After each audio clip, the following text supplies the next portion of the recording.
सबैजना मिलेर घुम्न जाँदा एकदम रमाइलो भयो। सो हे गाइज, वेलकम छ मेरो छोटो मिठो ब्लगमा। आई होप तपाईँहरू सबैजना सन्चै हुनुहुन्छ होला। म पनि एकदम ठिक छु।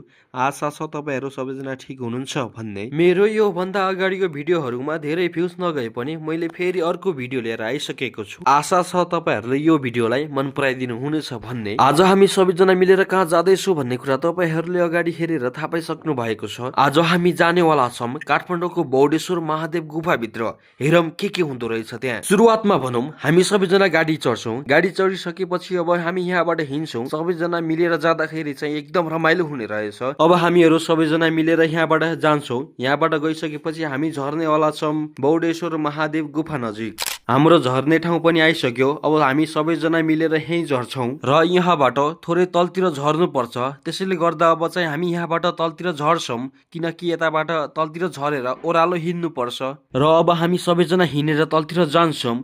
सबैजना मिलेर जानुको फाइदा चाहिँ एकदम रमाइलो हुने रहेछ। एकदम रमाइलो भयो गाइस। यहाँको ठाउँ हेर्नुहोस् त, हरियाली, वन पाखा, वा एकदम राम्रो छ यहाँको ठाउँ चाहिँ। यो भिडियो चाहिँ 2-3 दिन अगाडिको हो, त्यसैले गर्दा आज मैले पोस्ट गरेको छु। आशा छ तपाईँहरूले माया गरिदिनु होला, किनकि साथीहरू मेरो चाहिँ समय नै मिल्दैन होइन। कहिले अफिस हुन्छ, कहिले कतै जानुपर्छ र कहिले कतै जानुपर्छ। त्यसैले गर्दा मेरो टाइमै मिल्दैन।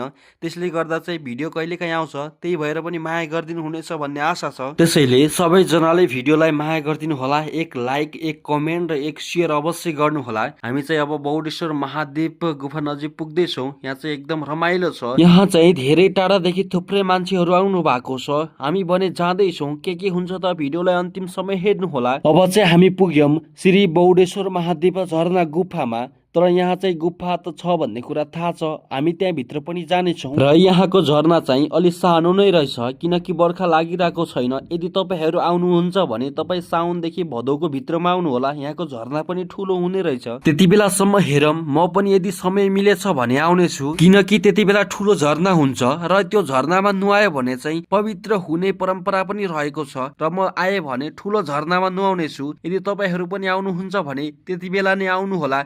र यहाँ चाहिँ एकदम रमाइलो छ। फोटो खिच्दै, भिडियो बनाउँदै, नाचगान गर्दै एकदम रमाइलो भइराखेको छ भने तलतिर चाहिँ छुट्टै नुहाउँदैछन्। एकदम पनि रमाइलो भइराखेको छ यहाँ चाहिँ। यो ठाउँमा हामी मात्र होइन, मेरो सानी भान्जी पुकुली पनि आउनु भएको छ। एकदम रमाइलोको साथ होइन। के भयो? ए बन्द गर। Mic test. यहाँ चाहिँ एकदम रमाइलो भइराखेको छ। अब भने हामी छहरातिर जानेछौँ। यहाँ चाहिँ एकदम पनि कसैले भिडियो बनाउँदैछन्, कसैले नुहाउँदैछन्, कसैले पानीमा पस्दैछन् भने एकदम रमाइलो भइराखेको छ। यहाँ चाहिँ यो गुफा चाहिँ यहाँ